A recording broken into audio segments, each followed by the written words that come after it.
నమస్తే, welcome to genius global. నేను మీ గణేష్. అందరు ఎలా ఉన్నారు? మీరు అందరూ బాగున్నారని కోరుకుంటున్నా. బెట్టింగ్ యాప్లపై ఈడు దూకుడు, పలువురు సినీ సెలబ్రిటీల నోటీసులు. రానా ప్రకాష్ రాజు, మంచు లక్ష్మి విజయ్ దేవరకొండకు నోటీస్ అట. ఈ విజయ్ గీది పక్కన పెడితే ఇది ఎస్ఆర్ఓకి సంబంధించిన వార్త వచ్చింది. వీళ్ళకెట తెలిసిందో కానీ ఎస్ఆర్ఓకి సంబంధించిన వార్త ఒకటి చెక్కలు పడుతుంది మళ్ళీ.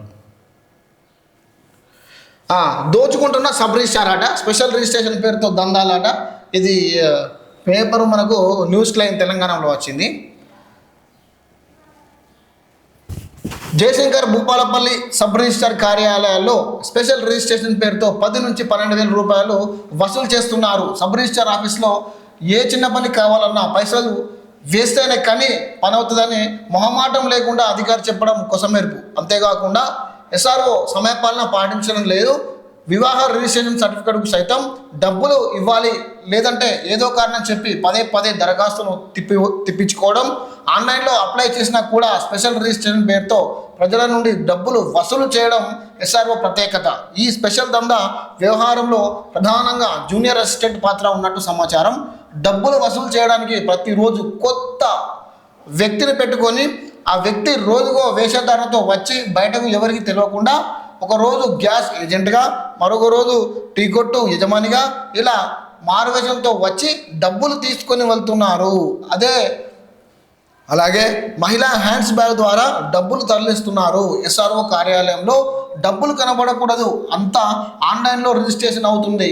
కానీ రోజు సాయంత్రం సబ్ రిజిస్టర్ కార్యాలయంలో ఏజెంట్ల ద్వారా నోట్ల కట్టలు లెక్కింపు జరుగుతుంది. ఇటీవల రాష్ట్రంలో అనేక సబ్ రిజిస్టర్ కార్యాలయాల్లో ఏసీబీ రైడ్స్ జరిగిన నోట్ల కట్టలు ఎస్ఆర్ఓ సిబ్బందిపై రెడ్ హ్యాండెడ్గా దొరుకుతున్నారు. అవినీతిని రూపు మాపాలంటే వెంటనే భూపాలపల్లి సబ్ రిజిస్టర్ కార్యాలయంలో ఏసీబీ రైడ్స్ నిర్వహించి అవినీతి జరగదని అవినీతి జరగడను పట్టుకొని వారికి తగిన శిక్ష వేయాలని జిల్లా ప్రజలకు కోరుతా ఉన్నారు. ఇక చూడండి, మరి దీన్ని ఏమంటారండి సబ్ రిజిస్టర్ గారు, చెప్పండి. సరే, నేను వేసింది ఫేక్ న్యూస్ అట, ఫాల్స్ న్యూస్ అట, మొత్తం అంతా నేను చెప్పింది మొత్తం అంతా ఫాల్స్ అయినట. మరి దీనికి సమాధానం చెప్పు, ఈ వార్తకు సమాధానం చెప్పు. మరి ఈ పేపర్ కూడా ఫాల్స్ అయినా, ఈ పేపర్లో వచ్చింది కూడా ఫాల్స్ న్యూస్ అయినా? మీరు చెప్పండి, దీనికి ఏం సమాధానం చెప్తారు? ఇంకోటి మిత్రులారా, మీకు చూపెట్టాలి. మాకు మిత్రుడు ఇన్స్టాగ్రామ్లో ఇదే వీడియో పెడితే ఇక బాధితులు ఒక్కొక్కరు వస్తారు. చూడిగా ఎంత ఘోరంగా వస్తారంటే, ఇక మీకు చూపెడతా.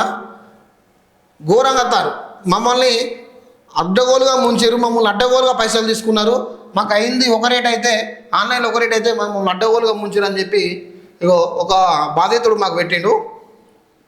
మా బంధువుల విలేజ్లో హయ్యర్ ఇంట్రెస్ట్కి లోన్ తెచ్చుకొని ఇల్లు కట్టుకున్నారు. ఫైనాన్స్ వాళ్ళు వచ్చి మీరు హౌస్ రిజిస్ట్రేషన్ చేసుకుంటే బ్యాంక్ ఇంట్రెస్ట్కు లోన్ ఇస్తాం, మీరు బయట తీసుకున్న లోన్ క్లియర్ చేసుకుంటే చాలా అమౌంట్ సేవ్ చేసుకోవచ్చని చెప్పినట. వాళ్ళు రిజిస్ట్రేషన్కి వెళ్తే భూపాలపల్లి ఎస్ఆర్ఓ ఆఫీస్లో 39K తీసుకున్నారు. Worst fellows.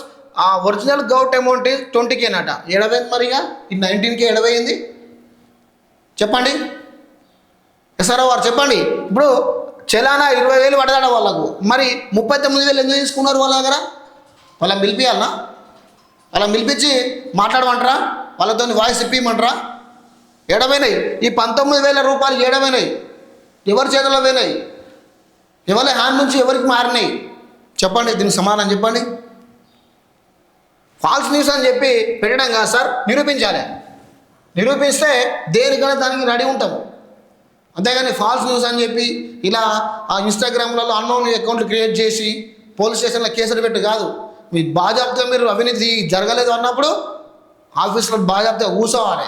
ఇక ఇంకొకటి ఏంటంటే, ఇగో ఇంట్లో ఒకటి వచ్చింది, సమయపాలన పాటించడం లేదని చెప్పి ఒకటి రావడం జరిగింది. నేను ఒక 2-3 అక్కడ ఉన్న ప్రజలను అడిగిన, ఏమని, ఎట్లుంది పరిస్థితి అమ్మా, ఇక్కడ సిచ్యువేషన్ ఎట్లా ఉంది అని చెప్పి అడిగితే వాళ్ళు చెప్పిన మాటలకు గూపంస్ వస్తాయి. మీకు కళ్ళల్లో నిజంగా నెత్తురు వారుతుంది. 12 గంటలకు వస్తాడట. అంటే ఒక ప్రభుత్వ అధికారి ఎన్ని గంటలకు రావాలి? 10 గంటలకు వచ్చి 4 లేదా 5, 6 వేసుకో, మొత్తానికి అయితే పని ఎక్కువ అయితే 6 అవుతుంది. కానీ ఈ ఎస్ఆర్ఓ మాత్రం నిజంగా డిఫరెంట్. ప్రజలను రోడ్ల పంట వేడి చేయించి రిజిస్ట్రేషన్ చేసుడు.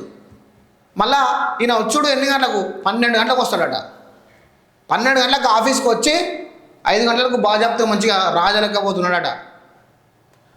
ఇంకా ప్రజలు ఏం చెప్తా ఉన్నారంటే ఆయన ఒక జడ్జి లాగా ముందట రెడ్ కార్పెట్ కట్టుకొని ఆయన ఒక హయ్యర్ లెవెల్లో చైర్ వేసుకొని కూర్చొని ప్రజలను చేతులు కట్టుకొని ఇలా కొట్టుకొని చేతులు కట్టుకొని తలకాయ దించుకొని మాట్లాడాలన్నమాట. అక్కడ రిజిస్ట్రేషన్ చేసిన కాడ ఓకే సార్ అవును సార్ ఇస్తాం సార్ అని చెప్పి ఇట్లా మాట్లాడాలన్నమాట చేతులు కట్టుకొని. ఏం సంప్రదాయం? నువ్వు జడ్జి అనుకుంటున్నావా?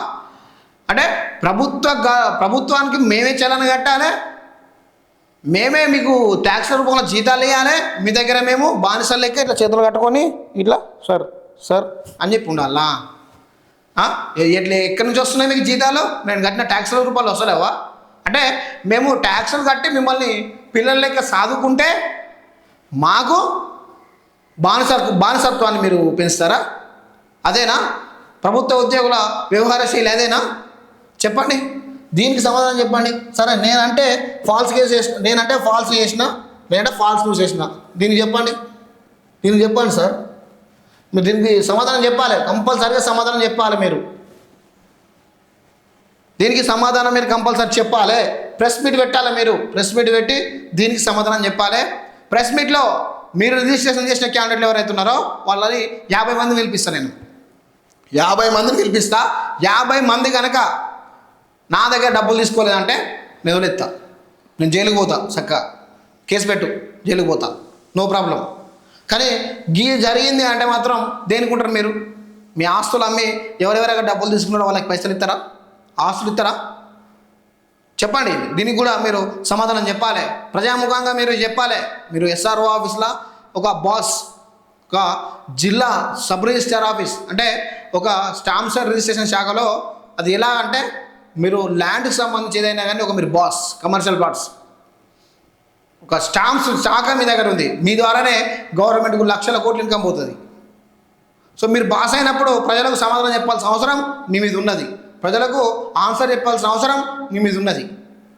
మీరు ప్రెస్ మీట్ పెట్టండి, ప్రెస్ మీట్ పెట్టి దీనికి సమాధానం చెప్పండి.